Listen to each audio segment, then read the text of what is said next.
হয় দক্ষিণ হালমাৰা মানকাছৰ জিলাৰ ফেকামাৰী উন্নয়ন খণ্ড কাৰ্যালয়ত দক্ষিণ হালমাৰাৰ বালাডোবা গাঁও পঞ্চায়তৰ পঞ্চায়ত প্ৰতিনিধি তথা ৱাৰ্ড সদস্যসকলে আজি শপত গ্ৰহণ কৰে।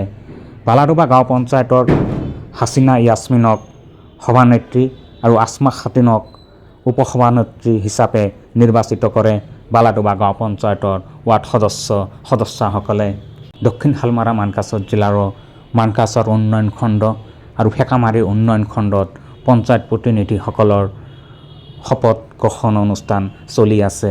বালাডোবা গাঁও পঞ্চায়তৰ ৱাৰ্ড সদস্যসকলৰ আজি শপত গ্ৰহণ অনুষ্ঠান ফেকামাৰী উন্নয়ন খণ্ডত অনুষ্ঠিত হয় আৰু বালাডোবা গাঁও পঞ্চায়তৰ ৱাৰ্ড সদস্যসকলে হাছিনা ইয়াছমিনক সভানেত্ৰী আৰু আসমা খাতুনক উপসভানেত্ৰী হিচাপে নিৰ্বাচিত কৰে আৰু তাৰ পিছতে একাংশ শুভাকাংক্ষীয়ে পঞ্চায়ত প্ৰতিনিধিসকলক ফুলাম গামোচাৰে সম্বৰ্ধনা জনোৱা পৰিলক্ষিত হৈছে। হাছিনা ইয়াছমিন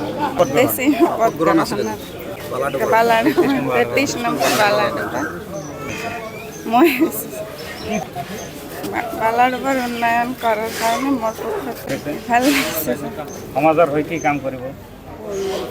সকলো কাম কৰিব ৰাইজৰ কাম কৰিব। আপোনালোকে চাই আছে নিউজ কেয়াৰ 24 সত্যৰ সন্ধানত অবিৰত যাত্ৰা।